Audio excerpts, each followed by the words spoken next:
ഹരി ശ്രീ ഗണപതായ നമ. അവിഘ്നമസ്തു. ഗും ഗുരുഭ്യോ നമഃ. എല്ലാവർക്കും നമസ്കാരം. വിവാഹ സംബന്ധമായ വിഷയങ്ങൾ അവതരിപ്പിച്ചപ്പോൾ പൊരുത്ത ചിന്തയിലെ പാപസാമ്യ ചിന്തയിൽ ചൊവ്വയുടെ പാപത്വത്തെപ്പറ്റി അതിന് അനുഷ്ഠിക്കേണ്ട പരിഹാരങ്ങളെ പറ്റിയുമെല്ലാം കഴിഞ്ഞ വീഡിയോയിൽ നമ്മൾ ചർച്ച ചെയ്തുവല്ലോ. അപ്പോൾ ചൊവ്വയ്ക്കാണ് കടുപ്പം എന്ന് പറഞ്ഞെങ്കിലും മറ്റ് പാപന്മാരും വിവാഹ ജീവിതത്തിൽ അസ്വാരസ്യങ്ങൾ ഉണ്ടാക്കാറുണ്ട്. അപ്പോൾ ആ പാപന്മാർക്ക് സമാന പാപത്വമുള്ള ജാതകങ്ങൾ തമ്മിൽ വേണം ഒന്നിപ്പിക്കുവാൻ. ഈ പാപന്മാരിൽ ശനി എങ്ങനെയാണ് വിവാഹ ജീവിതത്തെ ബാധിക്കുന്നതെന്നും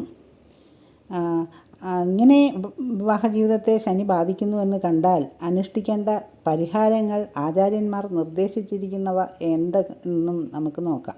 അപ്പോൾ ശനിയെ മനസ്സിലാക്കുവാൻ ആദ്യമായി നമുക്ക് ശനിയുടെ കാരകധർമ്മങ്ങളെപ്പറ്റി ഒന്ന് നോക്കാം.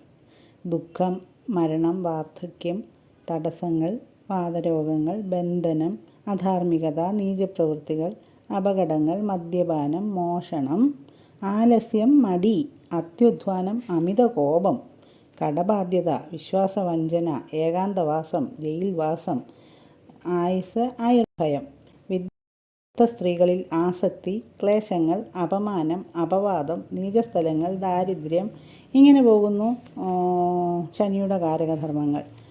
അപ്പോൾ ഈ ജാതകത്തിലൊക്കെ ശനി ദുർബലനായ ഒരു വ്യക്തി മാനസിക വിക്ഷോഭത്തിന് അടിമയായിരിക്കും. അതുപോലെ തന്നെ വിപരീത പരിതസ്ഥിതികളെ നേരിടാനുള്ള കഴിവില്ലായ്മ കാണും, ഉറക്കമില്ലായ്മ കാണും, അവരെ പെട്ടെന്ന് തന്നെ ഭീഷണിപ്പെടുത്തുവാൻ കഴിയുന്നു, മനക്കരുത്ത് കുറവായിരിക്കും ഇവർക്ക്. അപ്പം യാഥാർത്ഥ്യങ്ങളെ തിരിച്ചറിയാനും പ്രായോഗിക ബുദ്ധി പ്രദർശിപ്പിക്കുവാനുള്ള കഴിവും ഇവർക്ക് കുറവാണ്. ധനസമ്പാദനത്തിന് ഇവർ വളരെ ക്ലേശിക്കുന്നു. ധനം പലപ്പോഴും ജപ്തി തുടങ്ങിയവയ്ക്ക് വിധേയമാകാം.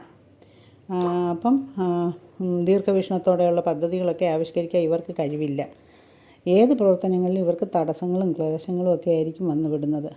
അപ്പോൾ ഇങ്ങനെയൊക്കെയുള്ള ആ ഒരു ശനി നമ്മുടെ 7ാം ഭാവവുമായിട്ട് ബന്ധപ്പെട്ടാൽ, അതായത് ലഗ്നത്തിലും നിൽക്കുകയോ 7ാം ഭാവത്തിലും നിൽക്കുകയോ ചന്ദ്രാലോ ലഗ്നാലോ ഒക്കെ നിൽക്കുകയും ശുക്രാലോ ഒക്കെ നിൽക്കുകയൊക്കെ ചെയ്യുമ്പോൾ അത് നമ്മുടെ വിവാഹ ജീവിതത്തെ ബാധിക്കുവാനിടയുണ്ട്. അപ്പോൾ അങ്ങനെയുള്ളപ്പോൾ നമുക്ക് ഇതിനെ തടയുവാൻ, അല്ലെങ്കിൽ ഇങ്ങനെയുള്ളൊരു ജാതകൻ്റെ കൂടെ ഈ ദോഷത്തെ പ്രതിരോധിക്കാൻ തക്ക ജാതകം വേണം നമ്മൾ പൊരുത്തപ്പെടുത്തുവാൻ.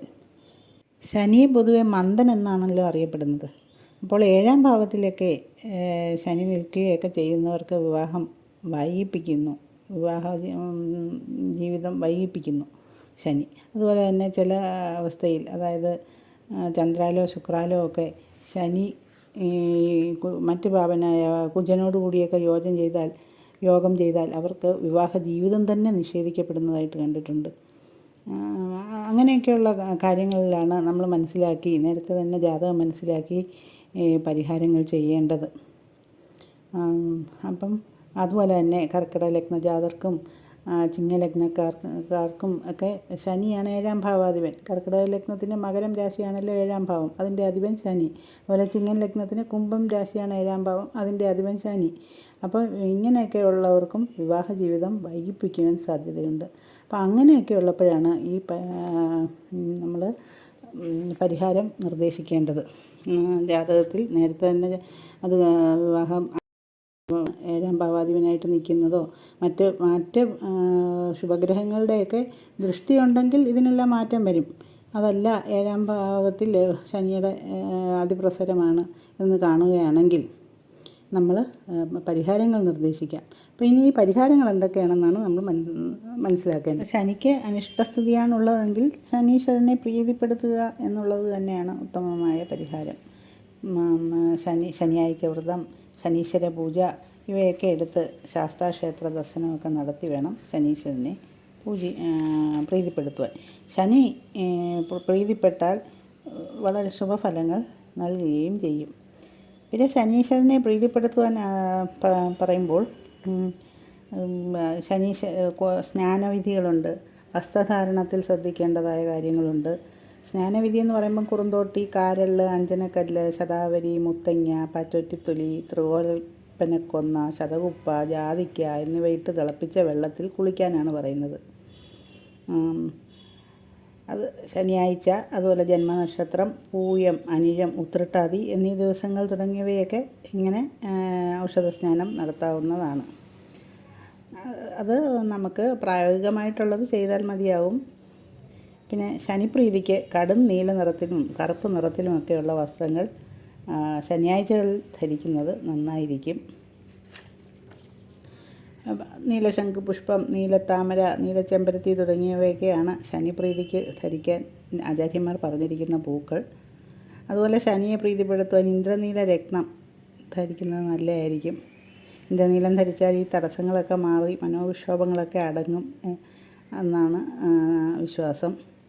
അത് വിധിപ്രകാരം വേണം നമുക്ക് ധരിക്കുവാൻ. അതിന് ചൊല്ലി മന്ത്രധാരണത്തോടു കൂടിയൊക്കെ പൂയം, അനിഴം, ഉത്രട്ടാതി നക്ഷത്രവും ശനിയാഴ്ചയൊക്കെ ചേർന്ന് വരുന്ന ദിവസം മോതിരം ധാരണത്തിന് ഉത്തമമാണ്. 2 കാരറ്റെങ്കിലും തൂക്കമുള്ള രത്നം സ്വർണത്തിലോ ഇരുമ്പിലോ നിർമ്മിച്ച് മോതിരത്തിൽ ഘടിപ്പിച്ച് വേണം ധരിക്കാൻ.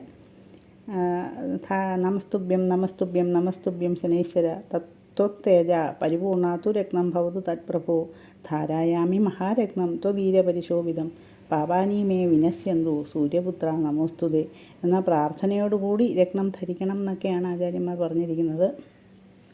അതുപോലെ തന്നെ ശനിപ്രീതിക്കായിട്ട് ചില യന്ത്രങ്ങളൊക്കെ ശനിയന്ത്രം ഉള്ള യന്ത്രങ്ങൾ എഴുതി ധരിക്കുന്നത് നല്ലതായിരിക്കും എന്ന് ആചാര്യന്മാർ പറഞ്ഞിട്ടുണ്ട്. പിന്നെ ശനിയാഴ്ച വ്രതം ഉത്തമമാണ് പറഞ്ഞുവല്ലോ. ദാനം ഏറ്റവും നല്ലൊരു മാർഗമാണ് ശനിപ്രീതിക്ക്. ദാന വസ്തുക്കളെയൊക്കെ പറഞ്ഞേക്കുന്നത് എള്ള്, കറുത്ത പശു, ഇന്ദ്രനീലം, എള്ളെണ്ണ, ഇരുമ്പിൽ നിർമ്മിച്ച ശനിപ്രതിമ, അഞ്ജനക്കല്ല്, കറുത്ത പട്ട്, കറുത്ത ധാന്യങ്ങൾ എന്നിവ ശനിപ്രീതിക്കായിട്ട് ദാനം ചെയ്യണം എന്നാണ് പറയുന്നത്. അഗതികൾക്ക് അന്നദാനം നടത്തുന്നത് അത്യുത്തമമാണ്. ഒരു പരന്ന പാത്രത്തിൽ എള്ളെണ്ണ എടുത്ത് അതിൽ ജാതകൻ്റെ പ്രതിബിംബം നോക്കിയ ശേഷം ആ എണ്ണ ദാനം ചെയ്യുന്നതും വളരെ ഫലപ്രദമാണെന്നാണ് പറയുന്നത്. അപ്പോൾ നീലാഞ്ജന സമാനാപം രവിപുത്രം യമാഗ്രജം ഛായാമാർത്ഥാണ്ഡ സംഭൂതം തം നമാമി ശനീശ്വരം എന്ന പ്രാർത്ഥനാ മന്ത്രം ചൊല്ലിക്കൊണ്ട് ഈ ദാനം ചെയ്യാനാണ് ആചാര്യന്മാർ പറഞ്ഞിരിക്കുന്നത്. അങ്ങനെ പ്രാർത്ഥനാ മന്ത്രങ്ങളൊക്കെ ശനീശ്വരനെ ധ്യാനിക്കുന്ന മന്ത്രങ്ങളൊക്കെ ഒരുപാടുണ്ടല്ലോ, അതൊക്കെ ചൊല്ലുന്നത് നന്നായിരിക്കും. ഓം ശനൈശ്വരായ നമ ഒക്കെ നിത്യവും ജപിക്കുന്നത് നല്ലതായിരിക്കും. ഇതൊക്കെയാണ് നമുക്ക് ശനീശ്വരനെ പ്രീതിപ്പെടുത്തുവാനുള്ള മന്ത്രങ്ങൾ, വഴികൾ. അതുപോലെ തന്നെ നമ്മൾ ശനിയുടെ അതിദേവത ശാസ്താവാണ്. അപ്പോൾ ശാസ്താവിനെ വേണം ഇങ്ങനെയുള്ള ശനിയാഴ്ച വ്രതമൊക്കെ എടുക്കുമ്പോൾ നമ്മൾ പോയി ദർശിക്കുവാൻ. ശാസ്താവെന്ന് പറയുമ്പോൾ അയ്യപ്പനും ശാസ്താവിൻ്റെ ഒരു അവതാരമാണ്. നമ്മൾ അയ്യപ്പനോട് അല്ല നമ്മൾ വിവാഹകാര്യം ചെന്ന് വിവാഹത്തിൻ്റെ തടസ്സങ്ങളൊക്കെ ഒഴിവാക്കാൻ അഭ്യർത്ഥിക്കേണ്ടത്. എന്തെന്ന് വെച്ചാൽ അയ്യപ്പൻ ബ്രഹ്മചാരിയാണ്. ബ്രഹ്മചാരിയെടുത്ത് ചെന്ന് ഒരു വിവാഹ കാര്യത്തിന് അനുഗ്രഹം മേടിക്കുന്നത് ഔചിത്യമല്ലല്ലോ. അപ്പം നമ്മൾ ശാസ്താവിനെയാണ് നമ്മൾ കുടുംബസമേതനായിരിക്കുന്ന ശാസ്താവിനെ ആയിരിക്കണം അങ്ങനെയുള്ളപ്പോൾ നമ്മൾ പോയി ദർശിക്കേണ്ടത്. ശാസ്താവിന് കുടുംബസ്ഥനായും അല്ലാതെയുമുള്ള ഭാവസങ്കല്പങ്ങളുണ്ട്. തന്ത്രസമുച്ചയത്തിൽ പ്രഭ എന്ന ഭാര്യയോടും സത്യകൻ എന്ന മകനോടും കൂടി കുടികൊള്ളുന്ന ശാസ്താവിൻ്റെ ധ്യാന ശ്ലോകവും പൂജാക്രമങ്ങളും കൊടുത്തിട്ടുണ്ട്. ശങ്കരാചാര്യ വിരചിതമായ മഹാശാസ്ത്രപൂജാകൽപ്പദ്രുമത്തിൽ 19 തരത്തിലുള്ള ശാസ്ത്രസങ്കല്പങ്ങളെക്കുറിച്ച് പറയുന്നു. സ്വയംഭൂ പ്രതിഷ്ഠകൾ, ശിലയിലും ലോഹത്തിലും നിർമ്മിച്ച രൂപവിഗ്രഹങ്ങൾ എന്നിവയാണ് കേരളത്തിലെ ശാസ്താക്ഷേത്രങ്ങളിൽ പൊതുവെ കാണപ്പെടുന്നത്. തിരൂരിന് സമീപം ചമ്രവട്ടത്തും തൃശ്ശൂരിന് സമീപം തിരുവള്ളക്കാവിലും മാവേലിക്കരയ്ക്ക് സമീപം ചെറുകോലും സ്വയംഭൂ പ്രതിഷ്ഠയാണുള്ളത്. തിരുവള്ളക്കാവിൽ ഗൃഹസ്ഥാശ്രമിയാണ് ശാസ്താവ്. ഇവിടെ ശ്രീകോവിലിൽ 3 സ്വയംഭൂ വിഗ്രഹങ്ങളാണുള്ളത്. നടുവിൽ ശാസ്താവും ഇടതുവശത്ത് പ്രഭ എന്ന ഭാര്യയും വലതുവശത്ത് പുത്രനായ സത്യകനും. തിരുവള്ളക്കാവ് ശാസ്താവ് വിദ്യാദായകനുമാണ്. എന്നാൽ നവരാത്രി കാലത്തും മറ്റ് ശുഭസമയങ്ങളിലും ഇവിടെ വിദ്യാരംഭത്തിനും പ്രധാനമാണ്. പാലക്കാട് ജില്ലയിലെ ചേർപ്പുളശ്ശേരിയാണ് മറ്റൊരു പ്രധാന ശാസ്താക്ഷേത്രം. ഇവിടുത്തെ പ്രധാന വഴിപാടായ തീയാട്ട് സന്തതി ലാഭത്തിനും മംഗല്യസിദ്ധിക്കും ഫലപ്രദമാണ്. അതുപോലെ തന്നെ പാലക്കാട് ജില്ലയിലാണെങ്കിൽ കൊല്ലങ്കോട്ട് ഗൃഹസ്ഥാശ്രമിയായ ശാസ്താവ് കുടികൊള്ളുന്നു. പിന്നെ തെക്കൻ കേരളത്തിൽ ശബരിമലയിൽ അയ്യപ്പനാണ്, അത് ഞാൻ പറഞ്ഞല്ലോ. പിന്നെ നമ്മൾ വിവാഹകാര്യ ചിന്തകൾക്ക് ദർശിക്കാൻ ഏറ്റവും നല്ലത് അച്ചൻകോവിൽ, ആര്യങ്കാവ്, കുളത്തൂപ്പുഴ എന്നിവയാണ് സഹസ്രാദി സാനുക്കളിലെ പ്രസിദ്ധങ്ങളായ ശാസ്താക്ഷേത്രങ്ങൾ. കുളത്തൂപ്പുഴയിൽ ബാലശാസ്താവും, ആര്യങ്കാവിൽ സഭാര്യനായ ശാസ്താവും, അച്ചൻകോവിലിൽ പൂർണ്ണ, പുഷ്കല എന്നീ ഭാര്യമാരോടും സത്യകൻ എന്ന പുത്രനോടുമൊപ്പമുള്ള ശാസ്താവും ആണ് ഉള്ളത്. അതുപോലെ തന്നെ ആര്യങ്കാവിലെ തൃക്കല്യാണമൊക്കെ ദർശിക്കുന്നത് വളരെ നന്നായിരിക്കും. സമുദ്രതീരത്തുള്ള ഒരു പ്രസിദ്ധ ശാസ്താക്ഷേത്രമുണ്ട്, തൃക്കുന്നപ്പുഴ. അവിടെയും ഗൃഹസ്ഥാശ്രമിയായ ശാസ്താവാണ് സ്ഥിതി ചെയ്യുന്നത്. പിന്നെ ശാസ്താംകോട്ടയിൽ ഗൃഹസ്ഥാശ്രമിയായ ശാസ്താവാണുള്ളത്.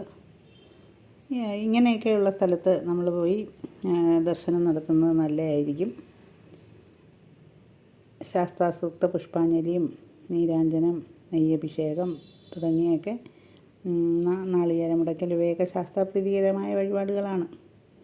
നീലപുഷ്പങ്ങൾ, നീലത്താമരയോ നീലശംഖുപുഷ്പമോ ഉപയോഗിച്ചുകൊണ്ടുള്ള ശാസ്ത്രപൂജ ഉത്തമമാണ്. അപ്പോൾ ഇങ്ങനെ ഭാര്യാസമേതനായ ശാസ്താവിനെ പ്രതിഷ്ഠിച്ചിട്ടുള്ള ക്ഷേത്രത്തിൽ നിശ്ചിത ശനിയാഴ്ചകൾ, അത് ദോഷകാഠിന്യമനുസരിച്ച് 18 ശനിയാഴ്ചയാവാം, 21, അതോ 41, ഇങ്ങനെ തുടർച്ചയായിട്ട് ദർശനം നടത്തി ശാസ്ത്രസൂക്ത പുഷ്പാഞ്ജലി, നീരാഞ്ജനം തുടങ്ങിയ വഴിപാടുകൾ നടത്തുന്നത് ഫലപ്രദമായിരിക്കും.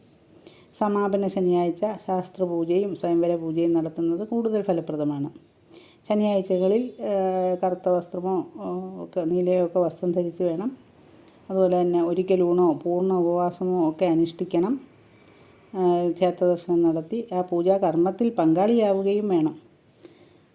അങ്ങനെയൊക്കെ വന്നു കഴിഞ്ഞാൽ ഈ ശനിയുടെ ദോഷത്തിൻ്റെ കാഠിന്യം നമുക്കൊരു പരിധിവരെയും കുറച്ചെടുക്കാൻ പറ്റും. ഉറുദു ഭാഷയിൽ പ്രസിദ്ധപ്പെടുത്തിയിട്ടുള്ള പ്രസിദ്ധമായ ജ്യോതിഷഗ്രന്ഥമായ ലാൽ കിതാബിൽ ലളിതവും കൗതുകകരവുമായ ഒരുപാട് ദോഷപരിഹാരങ്ങൾ നിർദ്ദേശിച്ചിട്ടുണ്ട്.